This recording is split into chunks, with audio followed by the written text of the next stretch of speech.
Irmãos, graça e paz, eu sou o Diácono Barreto, da Igreja Cristã de Nova Vida de Magé, e gostaria de compartilhar contigo, tentando trazer algo do coração de Deus ao seu coração, algo que se encontra na Palavra de Deus, no capítulo 24 de Lucas, melhor dizendo, no versículo 21, que diz o seguinte: Ora, nós esperávamos que fosse ele quem havia de redimir Israel.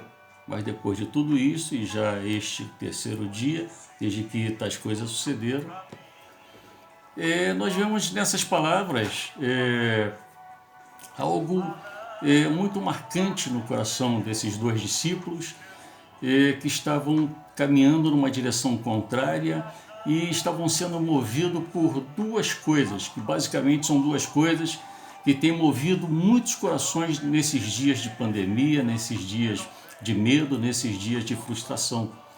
É exatamente a frustração e o medo, né? Esses discípulos, pelas suas palavras, eles colocam que esperavam que Jesus iria redimir o reino de Israel. Ou seja, Israel vivia debaixo do imperialismo romano e eles esperavam que Jesus viria e iria sentar no trono de Israel e iria redimir Israel do imperialismo romano, libertar Israel desse imperialismo, mas eles ficaram frustrados porque, imagina eles, que tinham abandonado suas famílias, suas profissões, suas vidas e tinham deixado tudo para seguir a Jesus e de repente eles viram Jesus pendurado numa cruz, né? Então eles começam a pensar, poxa, aquele que nós esperávamos que iria redimir o trono de Israel, iria libertar Israel, de repente está lá pendurado numa cruz, morrendo, né? Mas essa frustração, ela vem exatamente deles entenderem errado aquilo que Jesus tinha ensinado para eles. Jesus em nenhum momento falou que iria redimir o trono de Israel físico. Ao contrário, Jesus o tempo todo falava para eles assim: o meu reino não é deste mundo.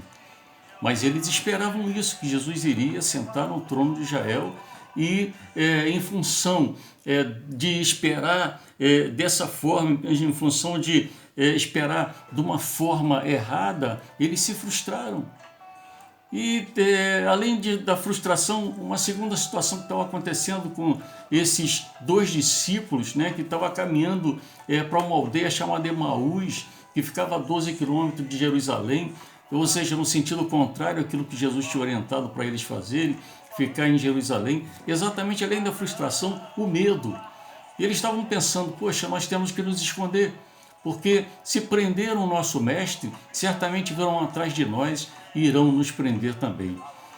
E muitas pessoas têm vivido isso, têm vivido tempos de frustração e têm vivido tempo de medo. Começa a olhar o jornalismo, começa a olhar os programas jornalísticos, começam a olhar, ouvir notícias de pessoas, morreu um ali, morreu outro acolá, fulano está acometido da enfermidade, e o medo toma conta do coração. E essas pessoas também, elas ficam muitas vezes frustradas, porque assim como aqueles discípulos, eles não entenderam o plano de Deus em suas vidas. Ou seja, até os discípulos falavam do Evangelho, até aqueles discípulos pregavam o Evangelho, mas parecia que aqueles discípulos viviam uma fé teórica. E quando nós vivemos uma fé teórica, nós não temos experiências pessoais, experiências aprofundadas com Deus, muitas vezes sobra espaço no nosso coração para o medo entrar, para a frustração entrar, e isso aconteceu com aqueles discípulos. Imagina, nós temos que entender que Jesus está conosco, que Ele está caminhando conosco, mas aqueles discípulos, mesmo Jesus caminhando com eles, Jesus falando para eles, eles não perceberam, ou seja, eles estavam surdos e cegos, porque eles não perceberam que Jesus estava com ele. Mas por que eles não perceberam? Porque a frustração e o medo tinham tomado conta do seu coração. Mas mesmo assim, eles eram cristãos. E a gente está falando aqui para cristãos, para pessoas que já conhecem a Jesus, mas que estão vivendo esse momento de medo e frustração. Você conhece o Evangelho, você conhece a palavra de Deus, você sabe que Deus está cuidando de nós, você sabe que Jesus está caminhando contigo, mas mesmo assim o medo tem tomado conta, mesmo assim a frustração tem tomado conta. A frustração, às vezes, perdeu o emprego, às vezes algum parente enfermo, às vezes está... Querido, Jesus está caminhando conosco. E interessante que algo aconteceu na vida daqueles discípulos que mudou toda a situação. Eles chegaram no seu destino em Emaús e Jesus ia prosseguir. E eles começaram a clamar: Senhor, já é tarde, fique conosco. E Jesus ficou com eles. E quando Jesus estava servindo o pão, partindo o pão ali na mesa, né, e abençoando, eles perceberam que era Jesus que estava falando. Então eles perceberam que, de fato, aquilo que Jesus prometera, que iria ressuscitar ao terceiro dia, aquilo tinha acontecido e Jesus estava ali. Mas de repente Jesus, quando eles perceberam que era Jesus, Jesus desapareceu da presença dele. E eu quero dizer para você que aquela foi uma experiência transformadora na vida daqueles discípulos. A partir dali, mesmo sendo noite, eles tomaram de vigor e de força e voltaram para Jerusalém para continuar propagando o Evangelho, porque eles perceberam que Jesus de fato havia ressuscitado e Jesus estava com eles. Querido, por que frustração? Por que medo? Nós sabemos que nós estamos debaixo do cuidado de Deus. Nós sabemos que Deus está cuidando de nós, que Jesus está no caminho conosco e que Jesus está cuidando de nós e nada pode afetar a nossa fé.